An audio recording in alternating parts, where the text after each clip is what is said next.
અહીં શું કરવાનું બાદબાકી કરવાની અને આ બંનેનો સરવાળો કરવાનો 8 8 16 6 બધે 8 ને 1 9 અને કેટલા આવે 6 નો આપણે બાદબાકી કરીએ તો શું આવે 704 માંથી 704 બાદ કરીએ તો જવાબ આવે 0 એનો મતલબ થયો માટે જવાબ શું આવે કે 2304 આનું વર્ગમૂળ કેટલું થાય 48 એનો મતલબ એવો થયો કે 48 ગુણ્યા 48 કરવામાં આવે તો આપણને 2304 મળશે હવે મિત્રો એક બીજો દાખલો ગણીએ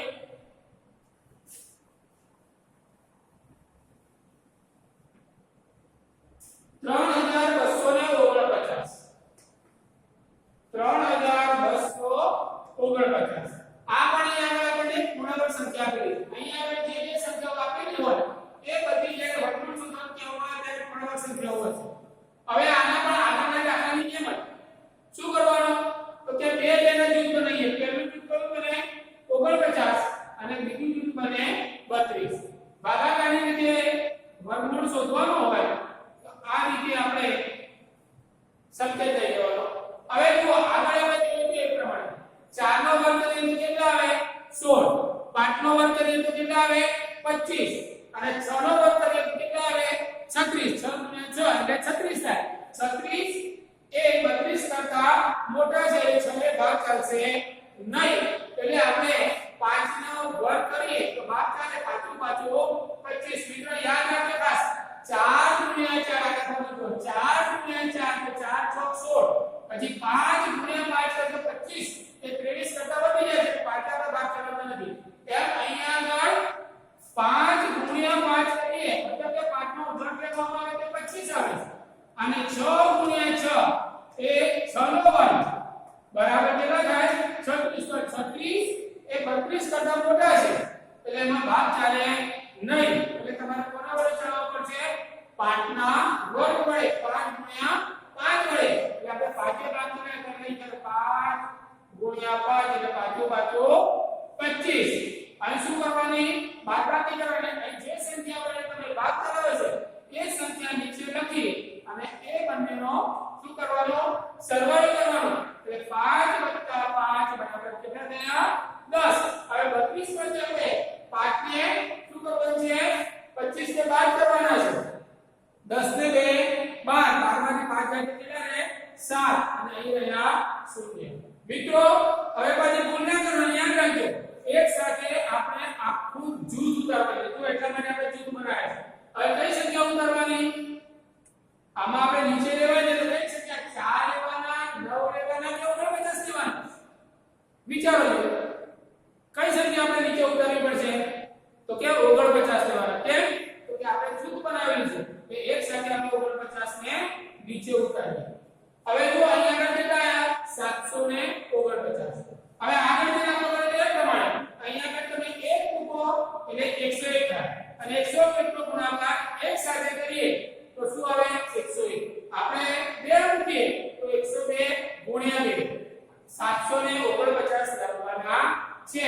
3 કરીએ તો 103 ગુણ્યા 3 તો 3 કરીને એ આવી શકે પણ 103 ગુણ્યા 3 કરીએ તો 749 નહીં આવજો 103 ગુણ્યા 3 કરી લો 3 0 0 3 1 3 આપણે તો 749 લાવવાના 4 મૂકીએ તો 4 નો 16 4 મૂકીએ તો 4 ગુણ્યા 4 બરાબર કેટલા થાય 16 એ તો નંબર આવ્યો 6 આપણે તો 9 આવો જોઈએ આ એક ટૂંકમાં ગણતરી કરવા માટે યાદ રાખજો બધી ગણતરી કરવા જઈએ તો અડધો કલાક નીકળી જાય પણ ટૂંકમાં શોર્ટમાં યાદ રાખે ચાલે 5 નો વર્ગ કરીએ તો 5 ગુણ્યા 5 પાછું 25 5 આવે અહીં 9 છે 6 કરીએ તો 40 36 6 આવે અહીં 9 છે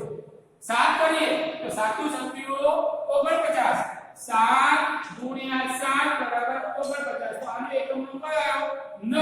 અહીંયા આગળ એકમ નંબર છે 9 એટલે આ સંખ્યા આવી શકે તો એનો ગુણાકાર તમારે કરી દેવાનો અહીંયા આગળ 7 લખી અને નીચે પર કેટલા લખવાના 7 હવે સાચું સંખ્યાઓ એટલે અહીં પર શું આવશે 7 આવશે સાચું સંખ્યાઓ 49 9 બધી કેટલી આવે 4 એટલે 7 0 0 એટલે અહીંયા આવે 4 બરાબર 3 એટલે 7 1 7 જો અહીંયા આગળ બાદબાકી કરીએ તો 0 0 0 અને સાથે સાથે 4 વત્તી 1 આ 1 ના 1 101 એટલે અહીંયા આગળ આપણે આનું વર્ગમૂળ જોઈએ 3249 બરાબર કેટલા થાય 57 3249 નું વર્ગમૂળ કેટલું આવ્યો 57 આ જે રીત છે એ કઈ રીત કહેવાય ભાગાકારની રીત તરીકે ઓળખવામાં આવે છે મિત્રો હજુ આપણે એક દાખલો ગણીએ પ્રેક્ટિસ માટે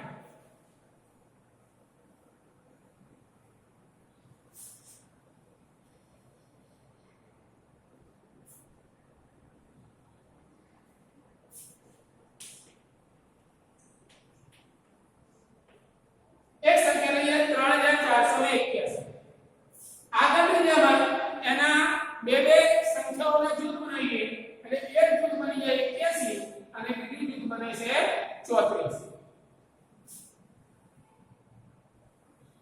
બોલો હવે શું કરશું આપણે 34 છે કેટલા છે 34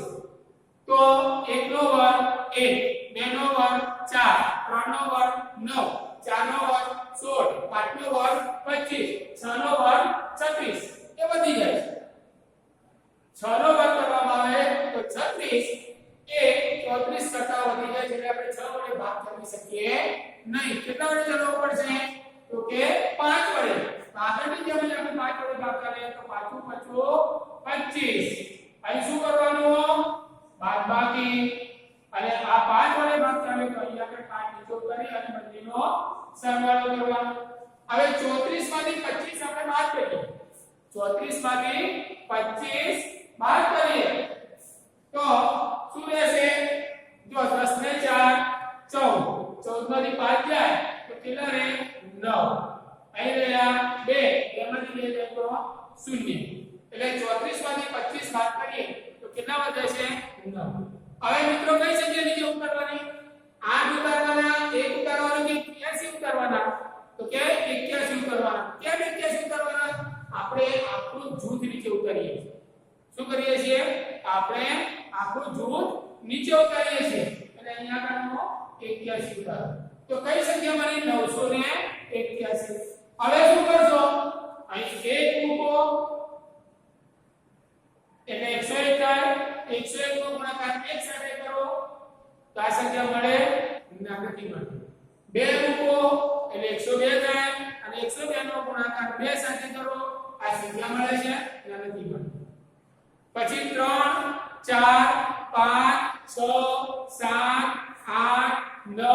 આ રીતે ક્રમશઃ તમે સંખ્યાઓ મૂકી અને ગુણાકાર કરો ગુણાકાર કરવાની જરૂર નથી શોર્ટમાં આપણને ચાલુ તમને સમજાય કે દાખલા તરીકે 5 મૂકીએ તો 5 નો ગુણાકાર 5 સાથે 5 25 એટલે એકમનો 5 આવે પણ એકમનો 4 1 છે એટલે આ સંખ્યા હોઈ શકે નહીં એટલે આપણે અહીંયા 1 મૂકીએ તો 101 તો હોઈ શકતા નથી ચલો પછી 2 માં 4 આવે 3 માં 9 આવે 4 માં 6 આવે 5 ની અંદર 5 આવે 6 ની અંદર 36 એટલે 6 આવે 7 ની અંદર 7 * 7 = 9 આવે 8 ની અંદર 64 4 આવે 9 ની અંદર 81 તો 81 નો એકમ નંબર કયો છે આપણે 9 નો વર્ગ કરીએ તો 9 નો વર્ગ બરાબર 81 તો 81 નો એકમ નંબર કયો આવ્યો 1 અને અહીંયા આગળ એકમ નંબર કયો છે 1 એટલે અહીંયા આગળ 9 હોઈ શકે તો આપણે અહીં 9 લખીએ તો નીચે પર શું આવે 9 અને 9 એ ભાગ કરાવીએ છીએ તો અહીંયા આગળ શું લખવાનું 9 લખવાનું હવે 109 ગુણ્યા 9 કરવાના તો 9 9 81 તો 1 બધી બે કેટલી છે 8 9 ગુણ્યા 0 એટલે 0 એની અંદર આપણે ઉમેરીએ 0 + 8 એટલે આવે 8 9 1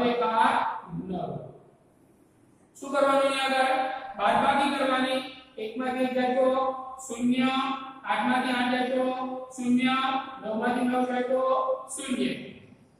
આ બાજુ શું કરવાનું આપણે સરવાળો કરીએ છીએ 9 ને 9 વધારો 8 વત્તી 1 0 વત્તા 1 એટલે 1 અને આ 1 નો 1 આઈ આવે 0 જો પૂર્ણાંક સંખ્યા છે તો અહીંયા આગળ શું આવી જશે 0 આવી જશે ખ્યાલ આવે તમને અને આનો 3481 નું વર્ગમૂળ કેટલું બને 59 એનો મતલબ એવો થયો કે 59 * 34 ગુણ્યા 59 કરવામાં આવે તો કેટલા મળશે 3481. તો મિત્રો આ રીતે તમે ભાગાકારની રીતે